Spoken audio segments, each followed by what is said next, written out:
Bago tayo magsimula, ipopromote ko lang ang aking online shop sa Shopee at sa TikTok, Miss The Queen PH. Meron po tayong mga power bracelets na ako mismo yung gumawa. So meron tayong mga bracelets for attracting money and abundance, mga pampaswerte. And then meron din tayong bracelets for protection, anti-evil eye, anti-inggit, and also for balancing your chakra. Meron din tayong bracelets for intuition, wisdom, courage, communication, clarity, and love. So lahat po ng ating bracelets ay meron ng kasamang pouch, instruction leaflet, and extra string.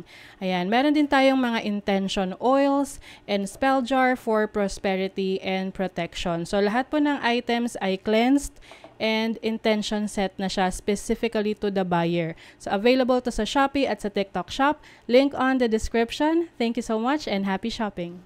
Aquarius, hi! Welcome to Miss The Queen PH. At ito ang inyong energy update for October 16 to 31, 2023. General reading, just take what resonates. Watch your Sun, Moon, Rising, Venus for other messages. And thank you so much sa lahat ng sumusuporta dito sa ating channel. Just a reminder, gamitin nyo lamang ang reading na to bilang gabay. Ayan, so promote ko lang tong Aquarius bracelet. Ayan, so this is for alignment ng energies ng Aquarius. Meron tong Sodalite, Larvicite, at Blue Apatite. So, yan ay available sa ating Shopee. Link on the description. Okay, let us see Aquarius. Ano yung energy ng mga Aquarius? October 16 to 31, second half ng October. Ooh, Ace of Pentacles.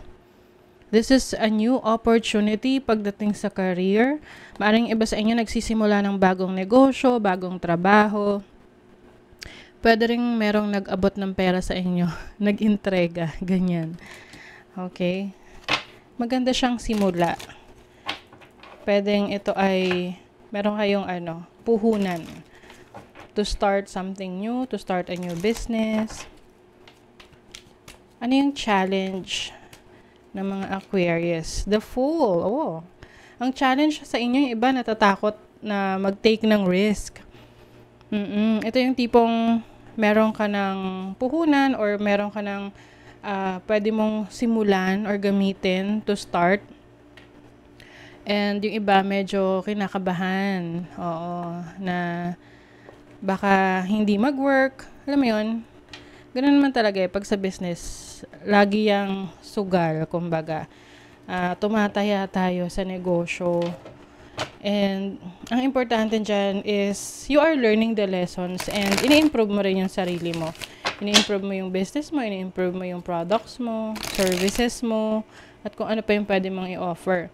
Yung iba naman sa inyo, merong offer na bagong trabaho and maaring hindi pa kayo ganun ka-decided kung iti-take nyo yun, susubukan nyo.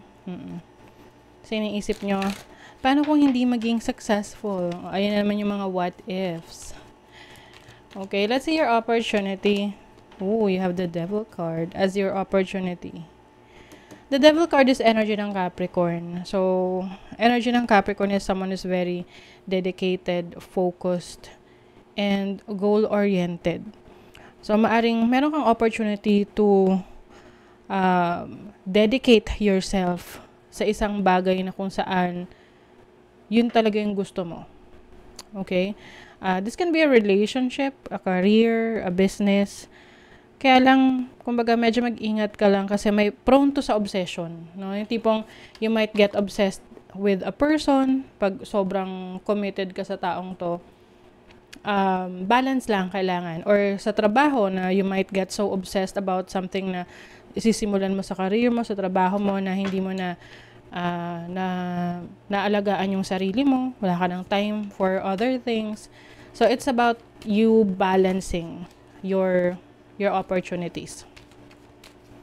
So, let's see your blessing. Ano yung blessing? Oh, 4 of Wands. As a blessing, this is stability in your finances and also your home life, family life. Yung iba sa inyo, merong kinasal, merong unity sa inyong family. Pwedeng may kinasal sa family or ikaw mismo kinasal. Some of you, meron din kayong blessing of acquiring a property. Oo. Meron kayong ma-acquire na property.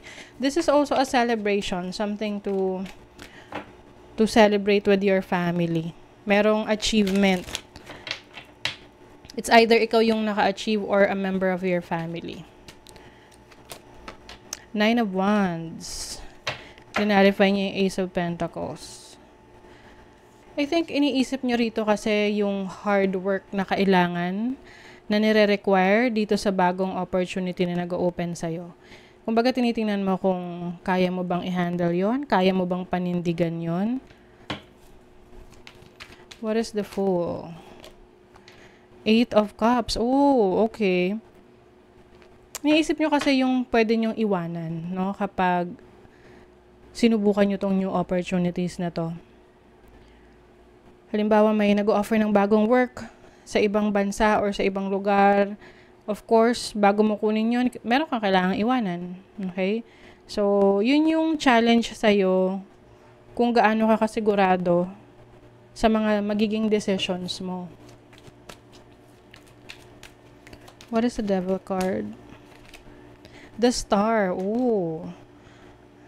I think you have the opportunity to finally achieve your goals and dreams. The Star is about your hopes, about your dreams. This is about you healing from any situation na nagbigay sa'yo ng limitations before. So, it is requiring you to be more committed in a way na talagang gagawin mo yung best mo to make things happen. So, you have the opportunity to achieve your dreams, to fulfill your dreams. And there is hope. Malakas yung pag-asa mo. Malaking pag-asa mo dito. What is the Four of Wands? The Hanged Man. The Hanged Man is a Pisces energy. Ito rin yung pag-reassess ng situation. I think kung meron ka mang bibilhin or i-acquire na property, hindi ka magmamadali, no? Pwedeng pag-iisipan mo munang maigi bago mo to i-acquire. So titingnan mo muna kung ano yung magiging tawag diyan, yung benefits mo doon.